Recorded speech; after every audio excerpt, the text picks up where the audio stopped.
Bigyan natin ngayon ng opinion, reaction nitong post ng PRRD, the greatest, 9 minutes ago. Ito.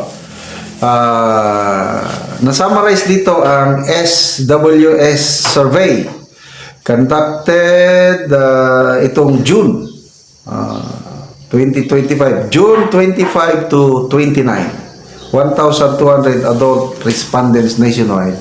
Tinanong yung trust rating ng government officials, lalo na yung top 4. Ang most trusted government official, walang iba kundi si Vice President Sara Duterte at 61%.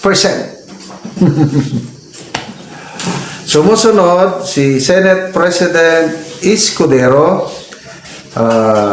Ang kanyang trust rating is 55%. Ang pangatlo, ang presidente.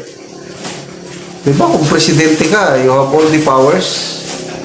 Dapat ikaw sana ang pinakamataas ng rating. Kaya lang, baliktad. Ang presidente is only 48%. At ang pinakakulelat, si Speaker Martin Romualdez, na ang kanyang trust rating is only 34%. So, 34. Oh, malayo. I-compare natin sa isang survey din. Okay. Sa survey, may 4 na grupo o survey groups na pinagtitiwalaan ko. Credible sa tingin ko, opinion ko. Isa na tong SWS. Isa na yung Pulse Asia, Publicos Asia, at saka WR Numero. All others, depende. Example, Tangerine. Kung Tangerine na commission survey, wala na yan. Octa Research, commission survey, wala na yan.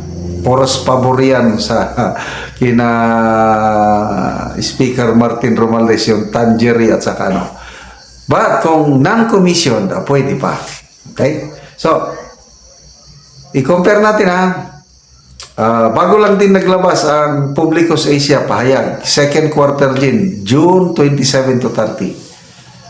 Ang trust rating ni BP Sara is 33%. Samantalang si PBBM is only 19%. At saka si Speaker Martin Romualdez is 10%. So makita mo, walang tatalo kay BP Sara. 33, 19, and 10. Dito naman sa SWS, 61% BP Sara. Sumusunod si PBBM, 48%. Tapos si Martin Romualdez is only 34%. So, despite yung resources nandyan kay PBBM and Romualdez, billions of pesos ang puntong hawak nila. Si BP Sara, kalooy kung sa Bisaya, kasi yung budget niya for 2025, nag-request lang 2 billion, binawasan nila ng 1.3 billion, 700 plus lang. Looy ang taon. Tapos sinabayan pa nila ng panggigipit ng impeachment, kaso kaliwat kanan, tatay niya, kinidnap, dinala sa wala lang. So bakit, despite all these advantages ng nakaupo, PBBM and Romualdez, bakit napakababa pa rin yung ratings nila? Bakit hindi nila matumba-tumba si BP Sara? Anong ibig sabihin na yung taong bayan, matang-mata. O yun ba, hindi na ninyo maluloko ang taong bayan ngayon. Kasi na, age of social media. Magbasa lang tayo sa mga comments. Comments. Ang inilagay naman, sino ba yan? Hindi ko kilala yan, Sinong kamukha?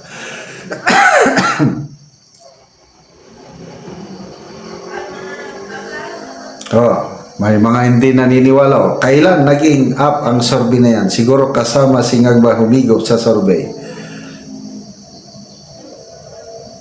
Hindi sila naniniwala sa survey. Ako, naniniwala ako sa survey ng SWS. Matagal na po ang SWS nagsusurvey. Actually, ang line of expertise ng SWS more on improving the lives of Filipino people. Kaya mayroon monthly survey sila yung bilang ng mga pobreng Pilipino. Yan. Bilang ng mga nagugutom na Pilipino. Yung quality of life ng Pilipino nag-improve pa. Yun ang mga sinusurvey ng SWS. At ako, nasusubaybayan ko, mula nung umupo ang administrasyong ito sa survey ng SWS, padami ng padami ang bilang ng mga taong nagugutom. Parang parehas na yung bilang ng gutom noong pandemic. So, anong nangyayari sa bayan natin? Wala naman tayong pandemic. Bakit madami pa rin ang bilang ng nagugutom? Ibig sabihin, yung legacy ng Pangulo. Ang gusto niyang legacy, wala daw Pilipinong nagugutom. Bakit parami ng parami ang bilang ng nagugutom? Sa survey ng SWS. Ibig sabihin, hindi epektibo ang ginagawa ng administrasyon ito. Bilang ng mga pobre, ganun din. Sabi, second fastest growing economy daw sa Asia ang Pilipinas. Yes, siguro. Siguro nga. Kasi ang mga mayaman, talagang mayaman. Ang economy, binimeasure man yung yaman ng bansa, yung economic activity. So, ang mayaman, ang mga pobre, pumopobre. Yan po ang survey ng. Kaya no wonder ang trust rating ng administrasyong ito mababa. Si VP Sara, na sabi nila walang ginagawa, siyempre Vice President. Wala talagang trabaho ang Vice President. Hintayin niyang ma-incapacitate ang presidente bago siya magtrabaho. Bakit mas mataas pa rin ang rating niya? Gumising kayo. Lalo na si PRRD. Yung survey ng Pulse Asia, Mayo ata yun.